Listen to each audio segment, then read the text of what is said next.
That's my boy!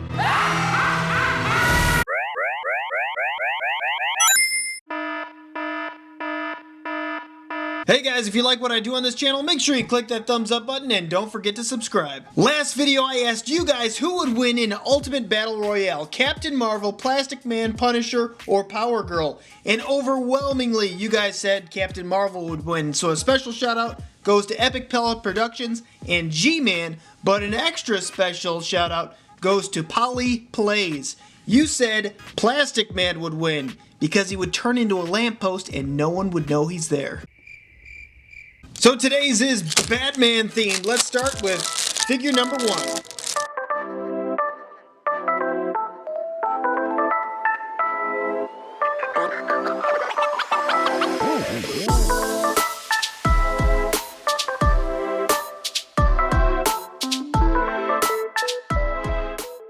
This is Bat Mite, and if you don't know anything about him, actually I didn't know anything about him. He's kind of like Mr. Mizik. He's like that one guy that has special powers in the other half of the DC universe with Superman. He is like an imp. He has pretty much like infinite powers from what I understand. He's not really a supervillain. He's just kind of more of an annoyance for Batman. He just kind of likes Batman, so he like messes with him. But the overall creation is actually done very well. This character lends itself very well into a brick or Lego form. I do really like the overall design. The design choices on the front looks really good. I love the printing on the front. It looks really nicely done on the front. At least in the front it almost looks dual molded, but it does kind of show off in the side how it's just printed on the front. So that's not that great. The most impressive part to this actual figure is the custom helmet. I really do like that. I like how the ear is bent on the one side. That's exactly how the character is. And they use those big old chibi eyes in the front to give him his iconic look. It fits on there pretty nice. For a knockoff, I'm kind of impressed. They even did a printing on the back, which they typically don't do when a cape is included just because it costs more. But even the printing on the legs is done on the back. Again, very shocking and very surprised. Figure number 2.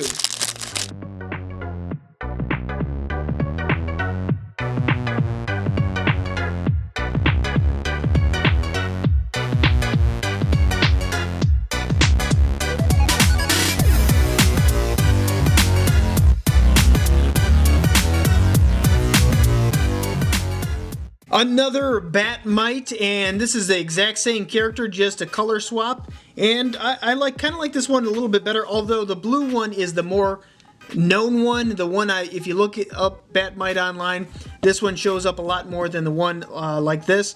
But I kind of like this one more just because of the contrast. You look at the eyes stand out a little bit more, and the overall coloration I think is a little bit better. Same thing in the back, he does have back printing. No surprises there. Next character.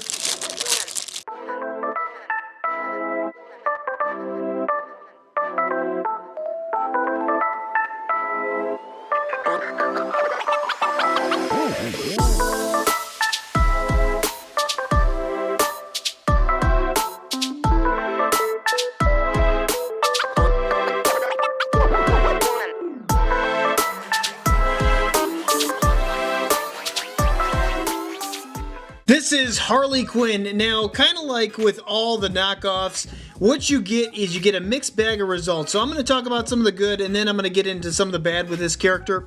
The printing on this, I'm going to take the hammer off for a second. The printing on the torso is done pretty well. Now, looking at the front, I love the coloration on the face. I love the transition from the torso. The only exception would probably be just that white is not white enough, and it looks a little bit off for the arms and the face, so they could have went over it a couple more times. But other than that, the printing is very crisp. It actually says Harley Quinn on the belt right there.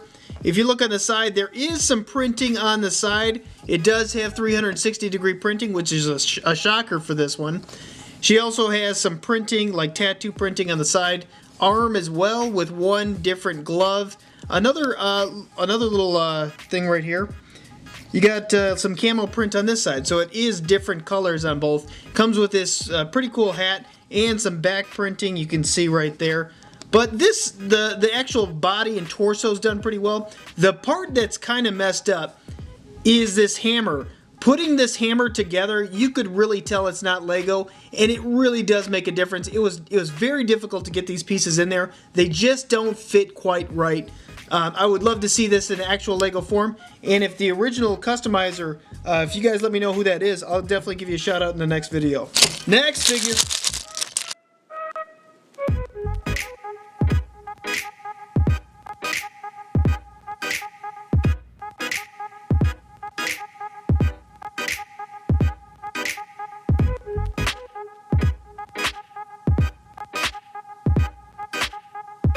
If Batman and Deadpool were to have a child, this is what you would get, Batpool. And I've reviewed a couple different Batpools, or combinations of the two, in different forms. I kind of like this one just because of the mask, and there's no face print, it's actually a solid print.